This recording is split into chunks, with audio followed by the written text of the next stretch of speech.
देखो, हमने जो भी पढ़ लिया था। मुझे उम्मीद है कि तुमने तो रिवीजन कर लिया होगा। ठीक है। भाई मेरे पास रोज 3 से 4 फोन आते हैं। अभी तक मतलब सबका 50% सिलेबस रह रहा। Principal of least action. अब हम यहाँ से शुरू करते हैं। प्रिंसिपल ऑफ लिस्ट एक्शन पहले पढ़ रखा है किसी ने या नहीं पढ़ा? बता दो भाई, पूछ नहीं रहा मैं, क्या होता है।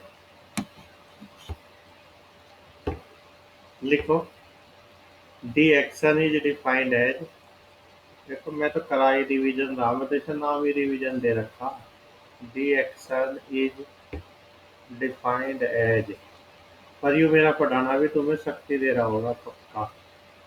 T1 to T2, T1 to T2 summation J PJ QJ dot D t. देखो, एक्शन को ऐसे डिफाइन करते हैं। एक बार फिर लिख दूं। कैसे? T1 से T2 समेशन जे पीजे QJ dot D T C T F U. तुम्हें कमिट मेमोरी करना है, याद रखना है। ठीक है।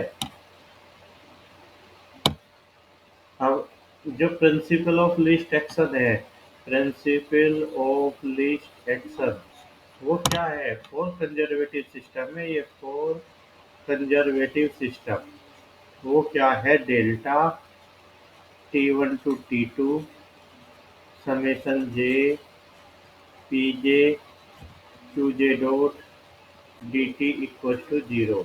डेल्टा क्या है? Delta is a variation. ठीक है।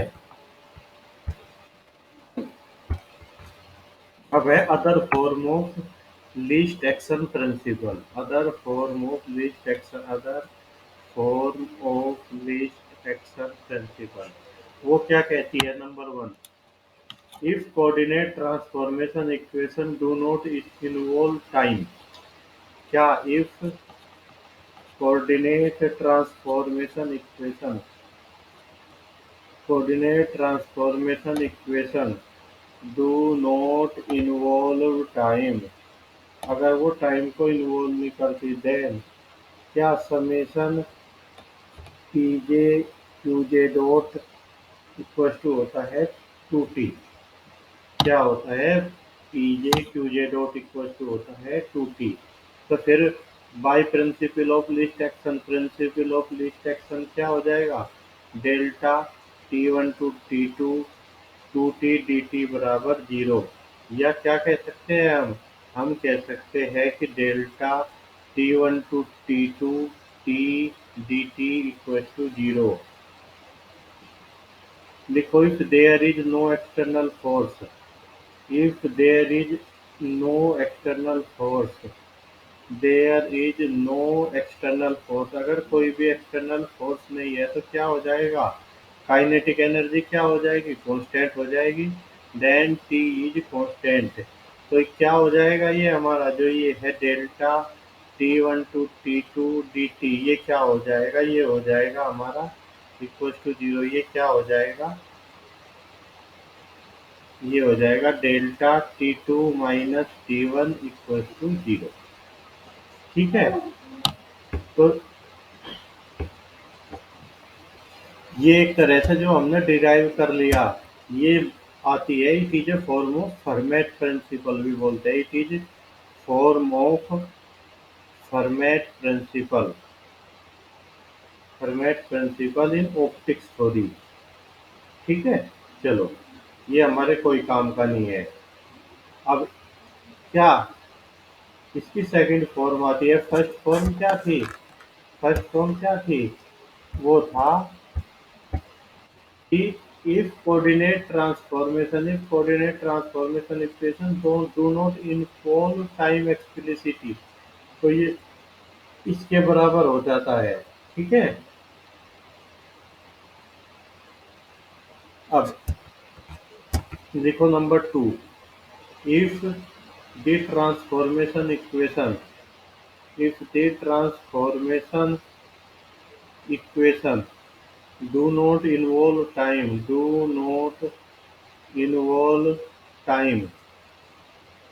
तो टी क्या हो जाता है? हमने सुबह पढ़ा था, ये होमोजीनियस हो जाता है, homogeneous quadratic function of velocities, अगर उसमें टाइम नहीं होता।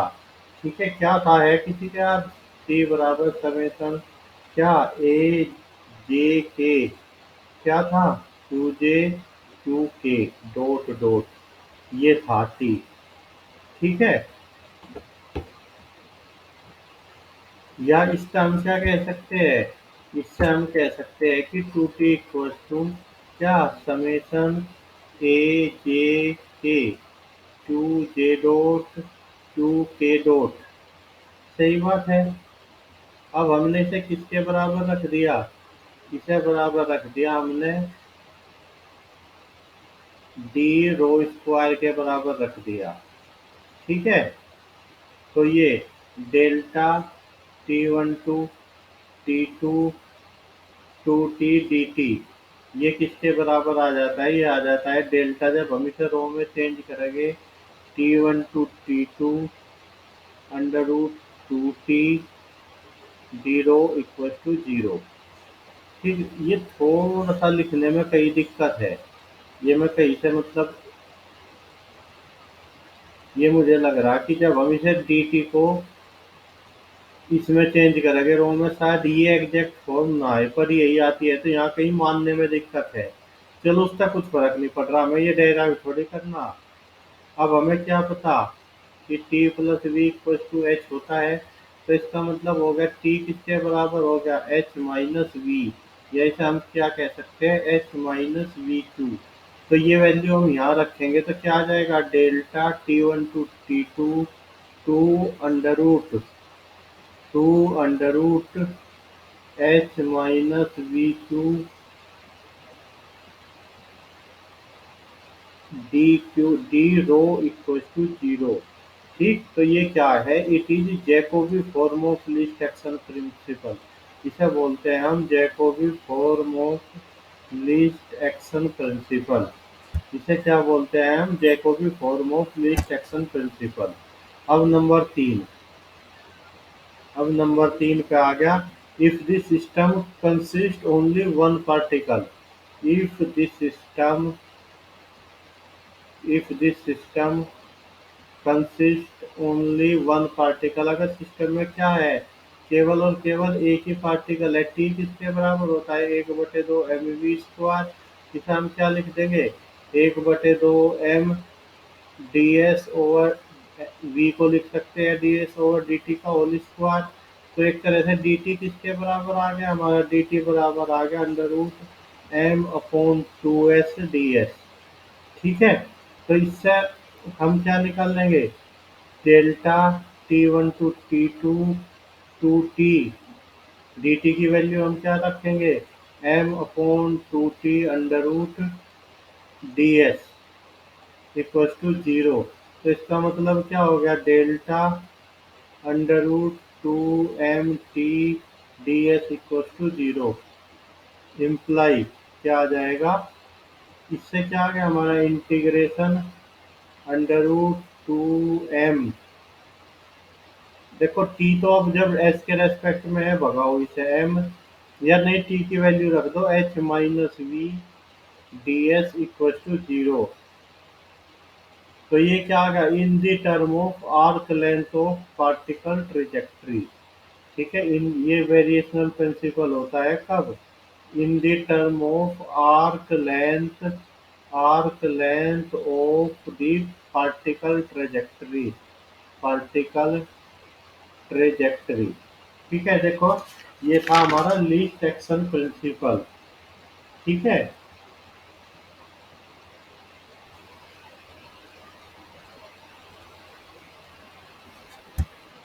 चलो, देखो दो तरह के वेरिएशन होते हैं, एक होता है हमारा डेल्टा वेरिएशन, एक होता है ये वेरिएशन, त्रिभुज वाला वेरिएशन। ठीक, ये कहाँ यूज होता है? ये होता है लैग्रेंज फॉर्मूलेशन में, लैग्रेंजियन फॉर्मूलेशन। ये कहाँ यूज होता है? ये होता है हैमिल्टोनियन फॉर्मूलेशन। ठीक है। इसमें क्या होता है? एनर्जी मे और मे नॉट बी कंजर्व्ड, मे और may not be conserved, may not be conserved. इसमें जरूरी नहीं कि एनर्जी कंजर्व हो, इसमें क्या होता है? एनर्जी कंजर्व होती है। ठीक है। ये क्या होता है? Does not involve time, does not involve time. ये क्या करता है? इन्वॉल्व, इसमें टाइम भी हो सकता है, इन्वॉल्व टाइम। ठीक है। अब इनमें रिलेशन क्या होता है इन में? तो ये जो त्रिभुज है ये होता है delta plus delta T D by D T. ये इन दोनों में रिलेशन होता है। ठीक है। चलो, अब हमने प्रिंसिपल ऑफ लिस्ट एक्शन पढ़ लिया। ठीक है। ये वेरिएशन पढ़ लिए बहुत अच्छे से। इसकी जो तीन फॉर्म थी तीनों फॉर्म देख ली। अब है कॉन्टेक्ट और कैनोनिकल ट्रांसफॉर्मेशन। कॉन्टेक्ट और कैनोनिकल ट्रांसफॉर्मेशन। देखो, जो ये टॉपिक है कॉन्टेक्ट और कैनोनिकल ट्रांसफॉर्मेशन, मेरा मानना है इसके अंदर एक क्वेश्चन छिपा हुआ है। ठीक है।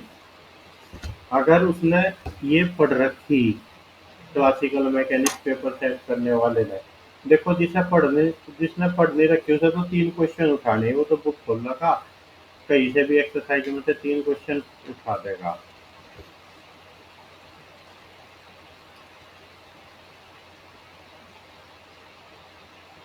कॉन्टैक्ट और कैनोनिकल ट्रांसफॉर्मेशन ये होती क्या है? चलो इसकी डेफिनेशन ही लिख लो।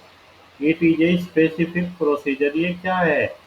स्पेसिफिक प्रोसीजर है। कैसा स्पेसिफिक प्रोसीजर है? टू ट्रांसफॉर्म, टू ट्रांस भाई सब जाग तो रहे।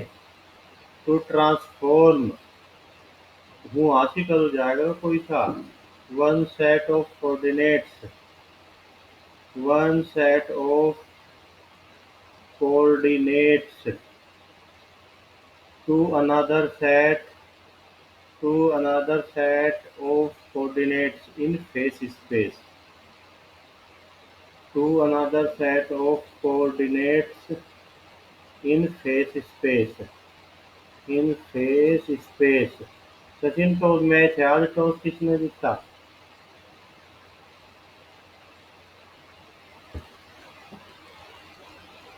सचिन से रहा था, हम बता दो किसने जीता।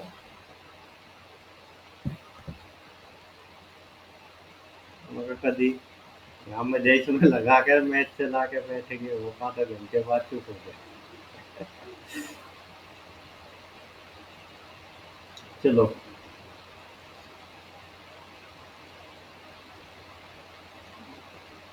देखो तुमने अखबार में पढ़ा होगा, हमारे कैंपस के एक सीनियर थे संदीप चौधरी, उनकी डेथ होगी परसों। उनकी स्कूटी में कार से टक्कर मार दी कार ने, और उन्होंने हेलमेट नहीं लगा रखा था।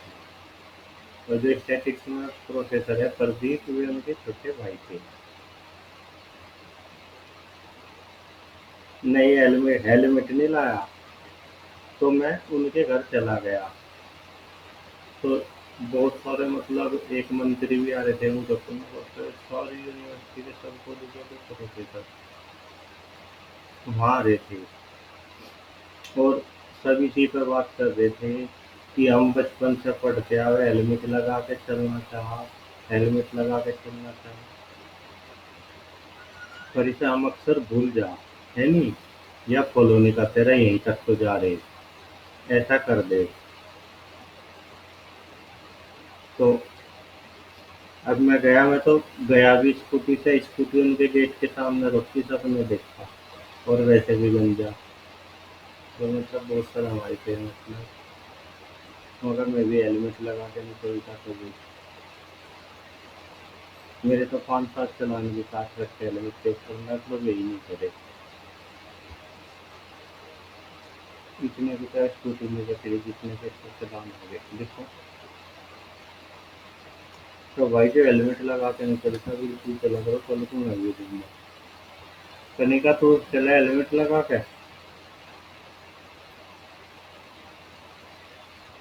सैली तो चले। हाँ। हाँ, घर के बाहर ही कार टक्कर मारेगी। है- तू नहीं जानती है संदीप, ये तुम मैथ वाले सोच रही होगी। संदीप चौधरी थे जो छात्र संघ अध्यक्ष रहे सभी यूनिवर्सिटी के। उनके भाई प्रदीप चौधरी स्टेट डिपार्टमेंट में हैं।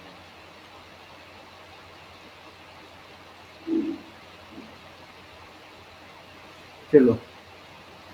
It is specific procedure to transform one set of coordinate to another set of coordinate in phase space।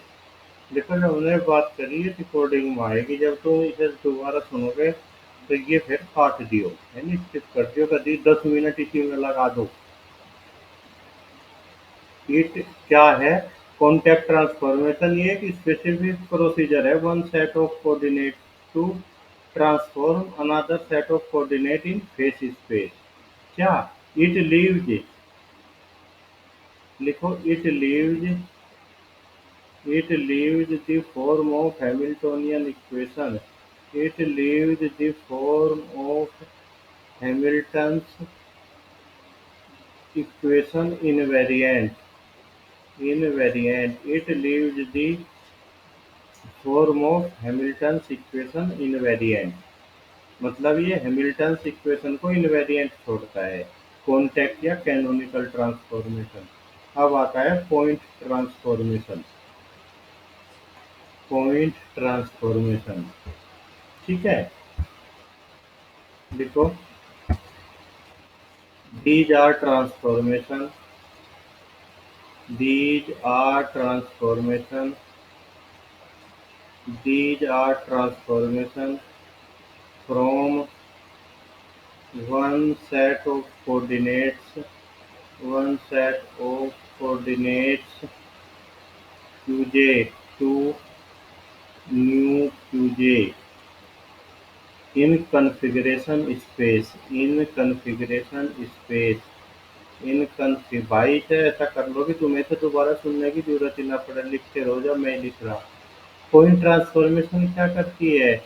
ये एक प्रोसीजर है जो एक सेट ऑफ कोऑर्डिनेट को दूसरे सेट ऑफ कोऑर्डिनेट में चेंज करता है इन कॉन्फ़िगरेशन स्पेस, ठीक है। अब आता है generating function. Generating generating function होता क्या है? जेनरेटिंग फंक्शन कैपिटल एफ लिखो। f is a function of old and new set of coordinates। It is a function of old and new set of coordinates and of 2n+1 variables। ये क्या है? ये function है किसका? Old and new set of coordinate. इसमें पुराने new दोनों है और कितने वेरिएबल है? 2n+1 है, n पुराने n नए, एक t। Such as such as क्या है? एफ क्या होता है? तो एफ का पता हमें चलता है df/dt बराबर होता है कितना? Summation P J Q J dot minus H minus summation J P J Q J dot minus के। मतलब क्या है ये? एक तरह से दो लैग्रेंजियन का, ये एली तो है एक सिस्टम में, जा स्मॉल थे ये, जा कैपिटल थे ये, दूसरे का लैग्रेंजियन है, इनका डिफरेंस है। और ठीक, इसे इंटीग्रेट करेंगे तो हमें एफ मिलेगा। और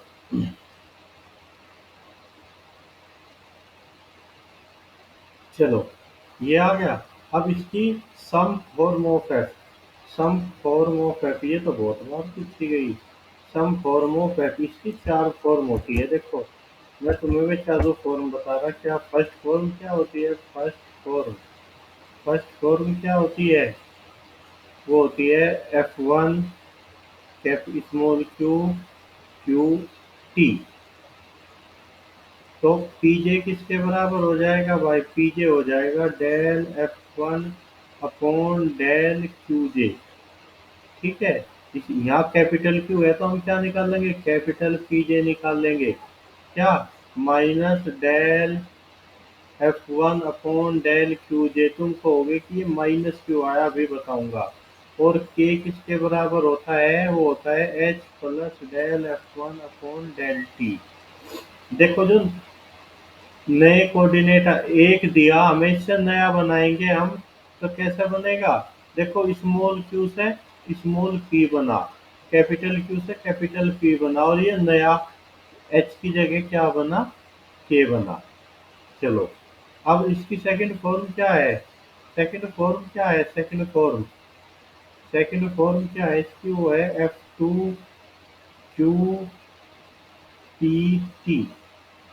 तो देखो हम क्या निकाल लेंगे? पीजे निकाल लेंगे, और किसके बराबर आ जाएगा? Del F2 upon del QJ। अब यहाँ क्या निकाल लेंगे हमें? QJ निकाल लेंगे, क्योंकि कैपिटल पी दिया तो QJ किसके बराबर आ जाएगा?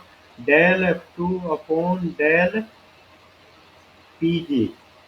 और K किसके बराबर आ जाएगा? H plus del F2 upon del T। अब तुम फिर सोच रहे होगे कि वहां तो माइनस आया, यहाँ नहीं आया, देखेंगे चलिए क्यों, क्या चक्कर है। ठीक है। अब थर्ड फॉर्म क्या कहती है? थर्ड फॉर्म क्या कहती है? F3PQT। F3PQT ये क्या कहती है? QJ किसके बराबर है? QJ बराबर है minus del F3 upon del F minus del F3 upon del PJ. Del PJ आएगा। जब यहाँ कैपिटल क्यू दिया तो हम क्या निकाल लेंगे? कैपिटल पीजे निकाल लेंगे। वो किसके बराबर आ जाएगा? वो आ जाएगा minus del F3 upon del QJ। और के किसके बराबर आएगा? H plus del F3 upon del t. अब जो हमारी फोर्थ फॉर्म, क्या वो फोर्थ फॉर्म क्या कहती है हमें? F4PPT। तो ये क्या कहती है हमारी? QJ इक्वल टू क्या है? माइनस डेल F4 अपॉन कितना आएगा भाई? QJ है तो कितना आएगा? Del PJ। और कैपिटल पी दिया तो हम क्या निकाल लेंगे? QJ। वो आ जाएगा del F4 upon del PJ। और क्या आ जाएगा? के बराबर आ जाएगा H plus f del F4 upon del t. देखो, अब मैं तुम्हें इन्हें फिर नए तरीके से बताता हूँ। ये तो हमने लिख लिया। ठीक है। इसमें हम क्या रूल लेंगे? देखो, लेफ्ट LHS रूल यहाँ रखो। और साइन। देखो, अगर हमारा लेफ्ट हैंड साइड में क्या है? स्मॉल QJ है, तो हमारा साइन नेगेटिव आएगा। और कैपिटल पीजे है तो तब क्या आएगा हमारा? तब भी नेगेटिव साइन आएगा। सही बात है। देखो, या तो हम जब QJ निकाल लेंगे या कैपिटल पीजे, मतलब स्मॉल क्यू कैपिटल पी पे साइन क्या आएगा? नेगेटिव। देखो, ये क्या है? ये तो स्मॉल पी है, यहाँ तो नेगेटिव नहीं आ सकता। यहाँ कैपिटल पी है तो कैपिटल पी आया तो साइन नेगेटिव आया। सही बात है। अब यहाँ क्या निकालना हमने? Small P capital Q. यहाँ तो दोनों पॉजिटिव आएंगे। यहाँ निकल रहा स्मॉल क्यू और कैपिटल पी। स्मॉल क्यू और कैपिटल पी आते ही क्या आना? साइन नेगेटिव आना। सही बात है। अब क्या आ गया? स्मॉल क्यू आ गया नेगेटिव, ये तो कैपिटल क्यू है इसलिए पॉजिटिव। आ गए ये समझ में निकालने? चलो, अब लिखो condition for a transformation to be canonical. Condition condition भाई इसे अभी लिख लेना। For a transformation to be canonical क्या कंडीशन होती है? कुछ है हल्का फुल्का याद है? वो है DF इक्वल टू क्या? समेशन जे पीजे DQJ माइनस, अब इन्हें स्मॉल कर दो, पीजे डी क्यू जे, या क्या समेशन कितना P J D Q J minus P J D Q J, you भी डी यू क्या हो, ये एग्जैक्ट डिफरेंशियल इक्वेशन हो। ठीक है, तो ये होती है कंडीशन किसी भी ट्रांसफॉर्मेशन के लिए। ये क्या होनी चाहिए, ये दोनों ये सेम ही है, डिफरेंस ही तो है बस। तो ये एग्जैक्ट डिफरेंशियल इक्वेशन होनी चाहिए। चलो, अब आता है bilinear invariant. Bilinear invariant bilinear invariant bilinear invariant क्या कहता है, summation del P J D Q J minus delta Q J D P J remains constant. इसका मीनिंग क्या है, इसका मीनिंग है कि ये देखो delta P J D Q J minus delta Q J D P J, ये किसके बराबर होता है, summation delta P J D Q J minus delta Q J D P J. ये मतलब इनवेरिएंट रहता है स्मॉल से कैपिटल बदलने में। ठीक है, अब आता है इनवेरिएंस ऑफ लैग्रेंज ब्रैकेट या poison bracket. Invariance of Lagrange bracket या पॉइजन ब्रैकेट, मतलब क्यू का क्यू के साथ हम क्या ले, पॉइजन ब्रैकेट ले, तो वो क्या आता है, जीरो। पी का पी के साथ हम पॉइजन ब्रैकेट ले तो क्या आता है, वो कैपिटल है भाई, ये वो भी जीरो आता है। और क्यू का पी के साथ ले तो कितना आता है, वन आता है। ठीक, और अगर हम एफ को क्या मान ले, ये मान ले क्यू आई पी आई, तो ये क्या करता है, ये आइडेंटिटी फंक्शन जनरेट करता है। जनरेट्स आइडेंटिटी, बस इसे रख लो आइडेंटिटी फंक्शन। चलो ठीक है, तो अब आता है हमारा, ये ब्रैकेट अभी आएंगे दोबारा, Hamilton Jacobi method. Hamilton Jacobi method Hamilton Jacobi method Hamilton Jacobi method क्या कहता है हमें। ठीक है,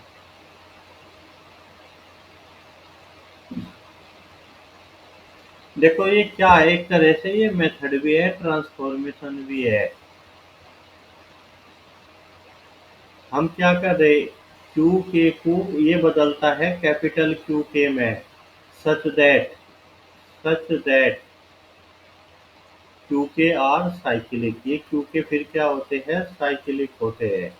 ठीक है, इसका मतलब क्या हुआ, इसका मतलब हुआ कि फिर all p k are constant, all p k are constant provided provided the Hamiltonian is conserved. ठीक है,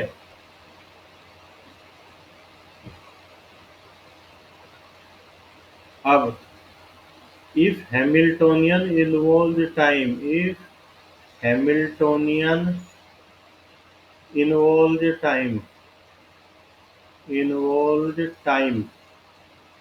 we transform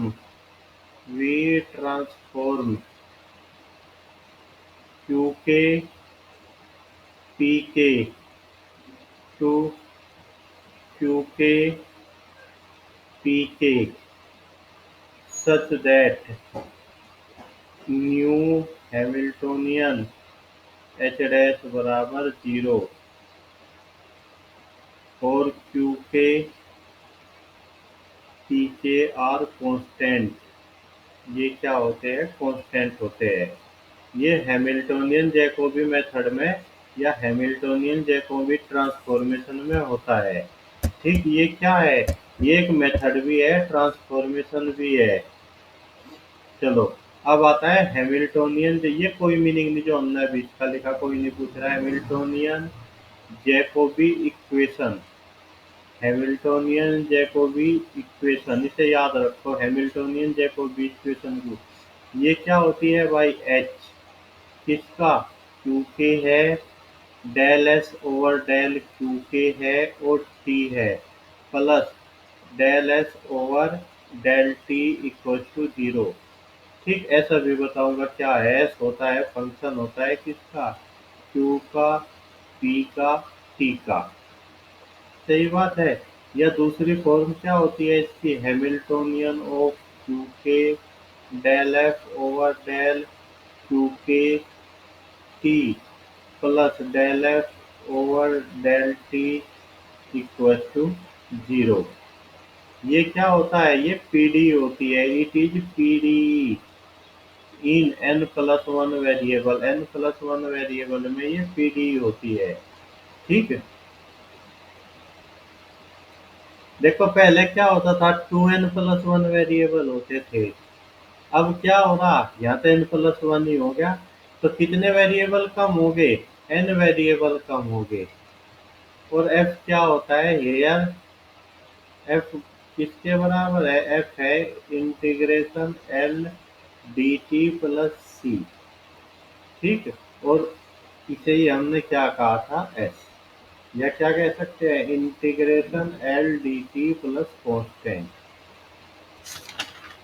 चलो, और जो ये एस होता है, ये सॉल्यूशन भी होता है। S is solution of Hamiltonian Jacobi equation. S is solution of Hamiltonian Jacobi equation. Jacobi equation.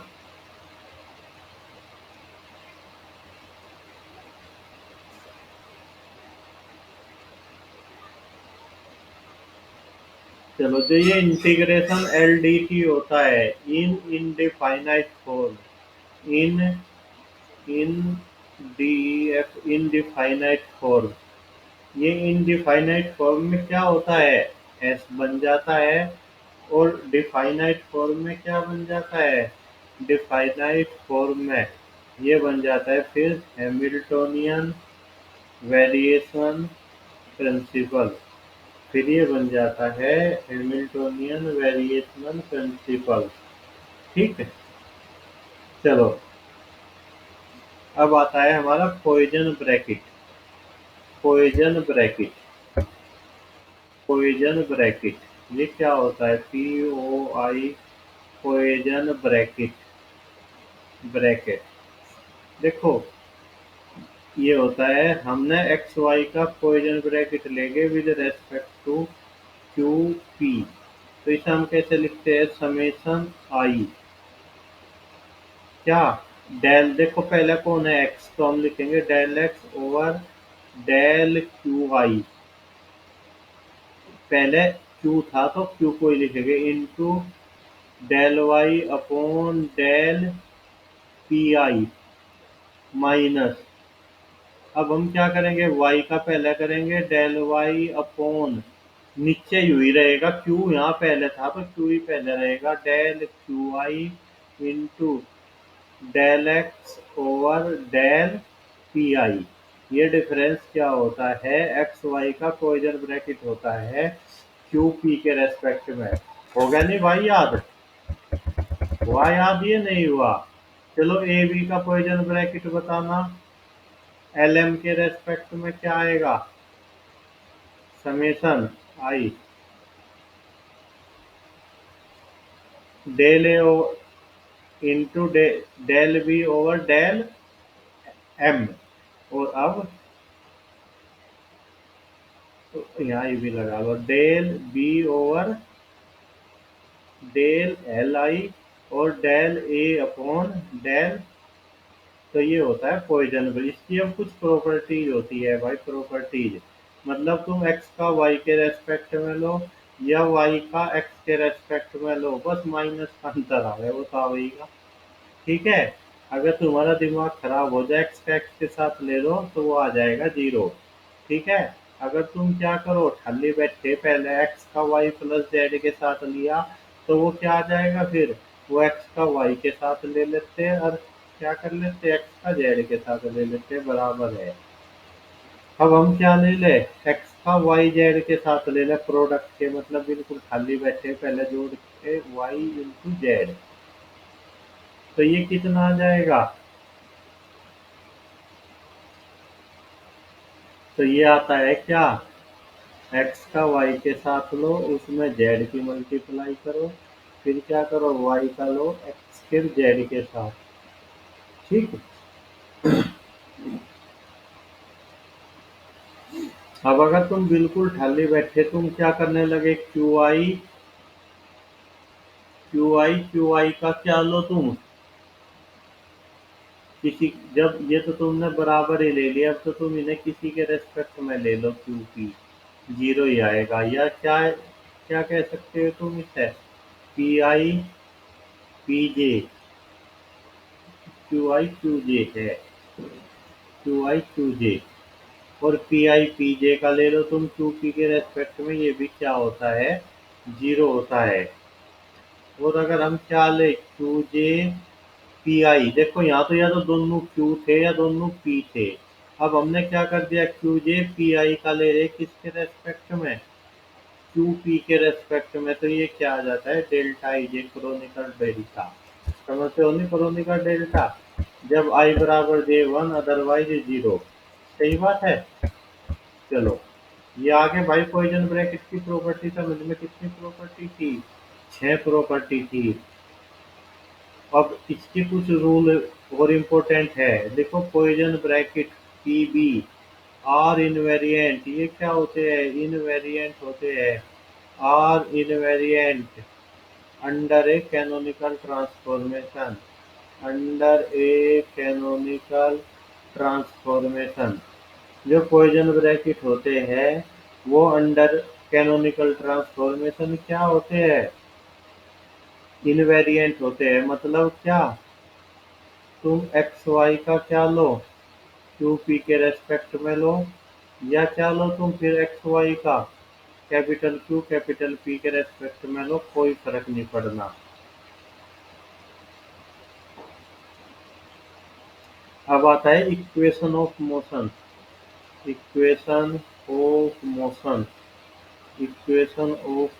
Equation of motion क्या कहती है अगर हमारा कैपिटल एफ किसका फंक्शन है क्यू आई का पी जे का और टी का तो जो टोटल डेरिवेटिव होता है D F over d T किसके बराबर होता है एफ डॉट के है ना इसी के तो बराबर होगा ये किसका पॉइजन ब्रैकेट एफ का हैमिल्टोनियन के साथ। ठीक मतलब जो ये एफ है फंक्शन है इसका डेरिवेटिव किसके बराबर है एफ का पॉइजन ब्रैकेट एच के साथ plus del F over del t. ठीक है। अब अगर ऐसा हो जा उसमें टी हो ही ना मतलब एफ किस किस का फंक्शन हो जा क्यू आई का फंक्शन हो जा पी जे का फंक्शन हो जा तो फिर क्या आ जाएगा हमारा एफ डॉट किसके बराबर आ जाएगा भाई एफ डॉट बराबर आ जाएगा पॉइजन ब्रैकेट बस यह टर्म तो भाग जाएगी जब है ही नहीं वहां टी सही बात है। तो इसका मतलब क्या हो गया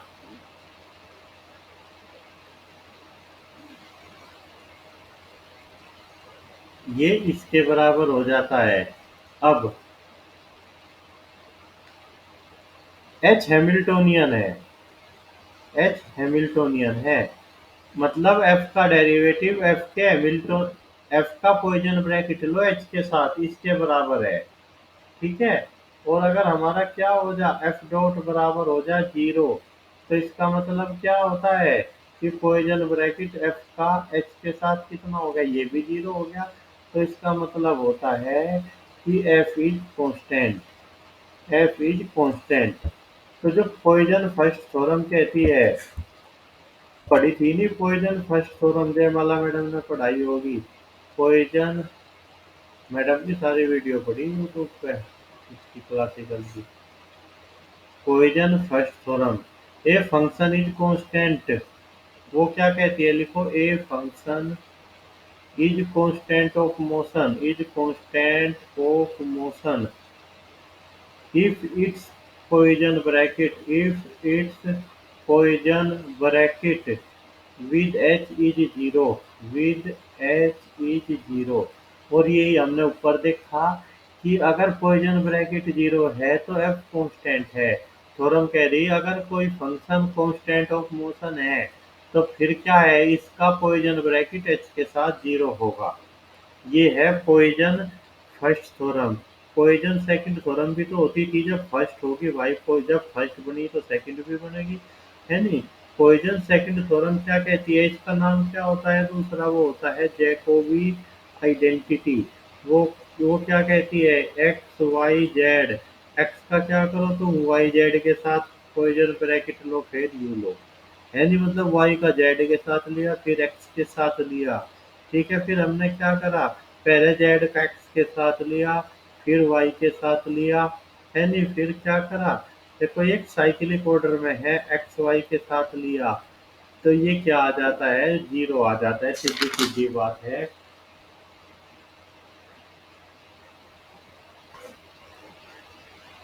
ठीक है, चलो। और आपको एजन ब्रैकेट समझ में बहुत अच्छे से दोनों थ्योरम आ गई समझ में। लिखो अब, Poisson bracket of two constant of motion of, मतलब दोनों ही उसमें जिस जिस काम ले रहे एक्स वाई का, वे दोनों ही क्या है, कांस्टेंट ऑफ मोशन है। Two constant of motion is constant of motion, सीधी सीधी बात है, दो कांस्टेंट का पॉइजन ब्रैकेट कांस्टेंट है, सीधी बात है। चलो, अब आता है लैग्रेंज ब्रैकेट। लैग्रेंज ब्रैकेट, इसे हम कैसे डिनोट करते हैं, इसे करते हैं हम u v, with respect to किसके भाई, with respect to q i p i, with respect to q i p i. देखो क्या अंतर है, यू पॉइजन ब्रैकेट कैसा था हमारा, ऐसा। लैग्रेंज ब्रैकेट ऐसा है, कैसा, ऐसा। ऐसे ब्रैकेट को क्या कहते हैं हम, क्या कहते हैं इस अंग्रेजी में, सी यू आर एल वाई, करली बोलते हैं। करली में क्या आया, एल, तो फिर यू लैग्रेंजियन ही है करली वाला। हो गया नहीं याद, अभी से भूल लो तो नहीं। करली वाला लैग्रेंजियन है, जो दूसरा था वो सीधा सीधा था, वो क्या था, वो पॉइजन ब्रैकेट था। तो हम क्या करेंगे, यू का वी के साथ लेंगे, क्या, क्यू पी के रेस्पेक्ट में, तो वो क्या आता है भाई, यहाँ समेसन आई। देखो इसमें और उसमें क्या अंतर है, तो वो कितना आता है, डेल क्यू आई। अब के ये ऊपर जाएंगे, del Q I upon del U, और del P J upon del V, minus कितना, डेल पी जे, अब ये उल्टे होएंगे, अपॉन डेल यू और del Q I upon del V, एक तरह से। अब ये पॉइजन लैग्रेंज ब्रैकेट में जो ये नीचे थे रह करके, अब ये ऊपर चले गए। ठीक है, अब इसकी भी कुछ खासियत होती है। पहली खासियत क्या है, it is invariant under canonical transformation. It is invariant under canonical transformation. ठीक है, अब तुम इसका क्यू आई क्यू जे का ले लो, या क्या ले लो, पी आई पी जे का ले लो, तो क्या आता है, जीरो आता है। वहां भी ऐसा ही आता था, ऐसा ही नहीं आता था पॉइजन में भी। और क्या करोगे तुम, क्यू जे पी जे का लोगे, क्यू आई पी जे का लोगे, मतलब एक क्यू एक पी, तो वहां क्या आता था, डेल्टा आई जे, यहाँ भी डेल्टा आई जे आता है। सही बात है।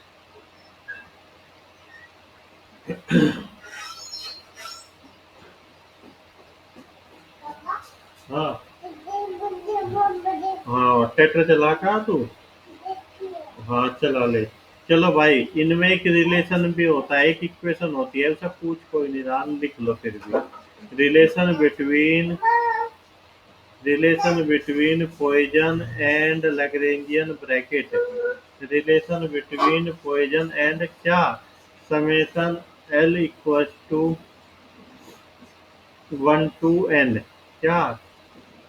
पी एल क्यू आई कर ली, और क्या? पी एल क्यू जे असली वाला bracket plus summation L equal to 1 to n। अब क्या? Q l Q i q j, q l Q J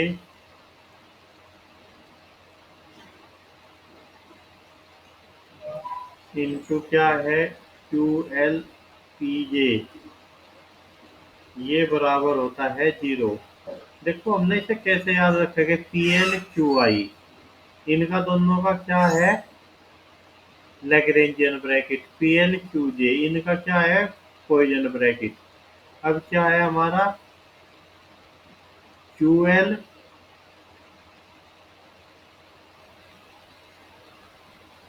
you P J होगा, क्यू एल पी जे ना, और क्यू एल ना, फिर ये कैसे हो गए?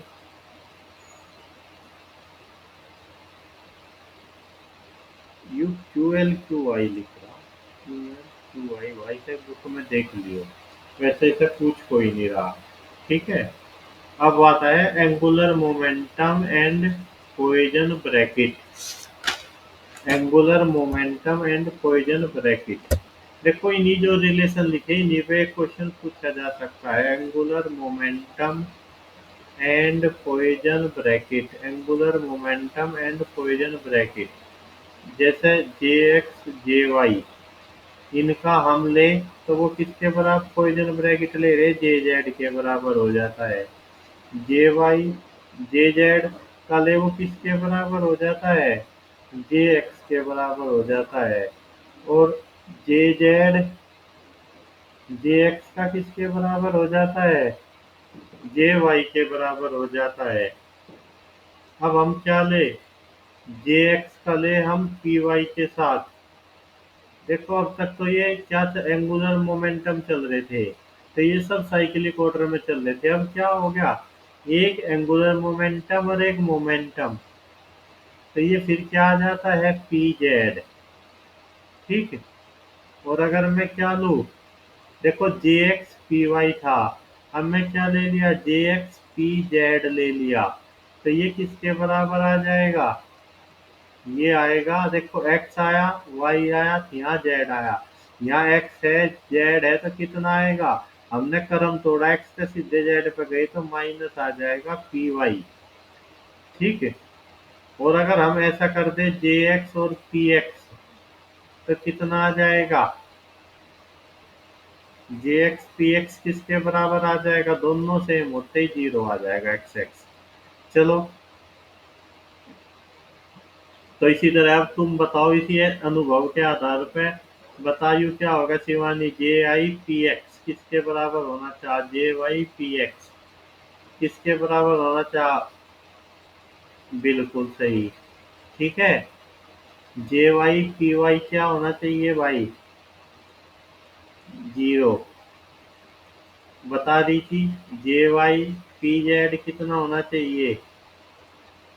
जे वाई पी जेड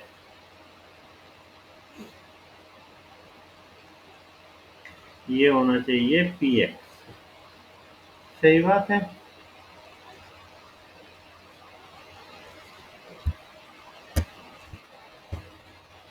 और एक और बचेगी इसमें, ये कितना? जे जेड पी एक्स किसके बराबर होगा भाई? पी वाई के। ठीक है। जे जेड पी वाई किसके बराबर होगा? J Z P Y, Z Y उल्टा चल रहे, माइनस पी एक्स। और जे जेड पी जेड किसके बराबर होगा? 0 के। जहाँ जे क्या है? एंगुलर मोमेंटम है, वो किसके बराबर होता है? आर क्रॉस पी के। ठीक है। चलो, देखो ये पढ़े हमने लैग्रेंज एंड पॉइसन ब्रैकेट। ठीक है। अब तुम्हें कुछ चीजें याद रखनी है भाई, मैं इस 15 पेज लिए थे, खत्म हो गया वो कभी। ठीक है चलो, मतलब मैं बहुत सारा पढ़ा दिया। 9 से 7 10 का लगता था, क्या टाइम हो गया, पूरे 20 बज गए, मतलब 8 बज गए। लिखो जेनरेटिंग फंक्शन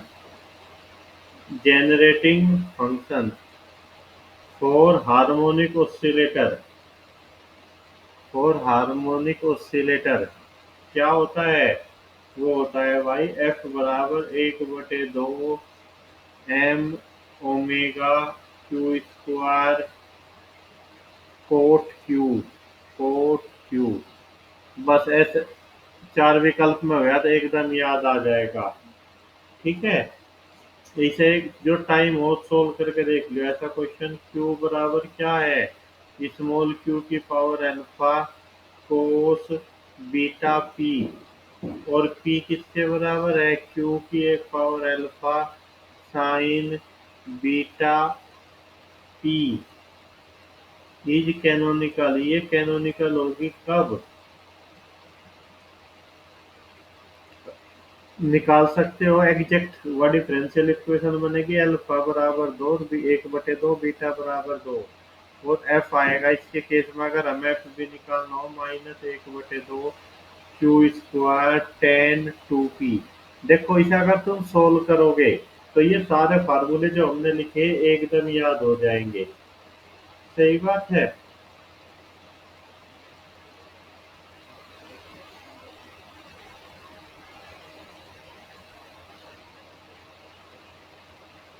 लेना ही पड़ेगा। चलो आ जाएगा काम। चलो फिर एक छोटा सा कोई भाई है किसका खुल रहा, मैं इसे बंद कर रहा हूँ, जो काम सा हो रहा। किसका हो रहा जो काम, क्यू बराबर है Q cos alpha minus P sin alpha. ठीक है। पी किसके बराबर है, Q sin alpha plus P cos alpha is canonical. देखो Q cos alpha minus P sin alpha है कैपिटल Q।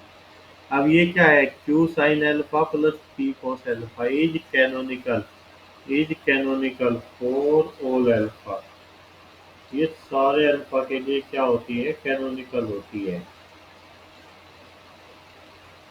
चलो भाई, देखो ये मैं तुम्हें बता दिया क्या, पॉइजन और लैग्रेंज ब्रैकेट। अब इतने पोर्शन में से जितना हमने पढ़ लिया, जितना हमने, देखो मैं बता दिया, इतने में से 2 क्वेश्चन आने। अब जो तीसरा क्वेश्चन बनेगा वो आपके सिलेबस है रिजिड बॉडी। ठीक है।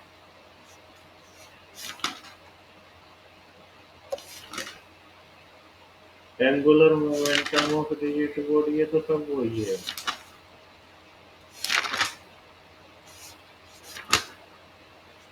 रिजिड बॉडी बहुत बड़ा है भाई। और स्मॉल ऑसिलेशन। अब ये बताओ, तुम्हें रिजिड बॉडी और स्मॉल ऑसिलेशन भी पढ़ाओ क्या? क्योंकि मैं जब भी कभी क्लासिकल पढ़ी मजबूरी में, तो इतनी रटी थी जितनी मैं तुम्हें पढ़ाती।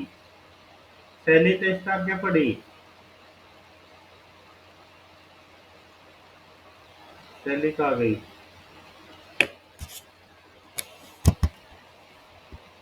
क्या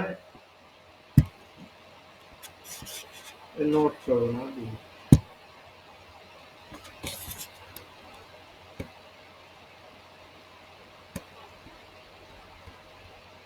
चलो इसे भी पढ़ा दूंगा।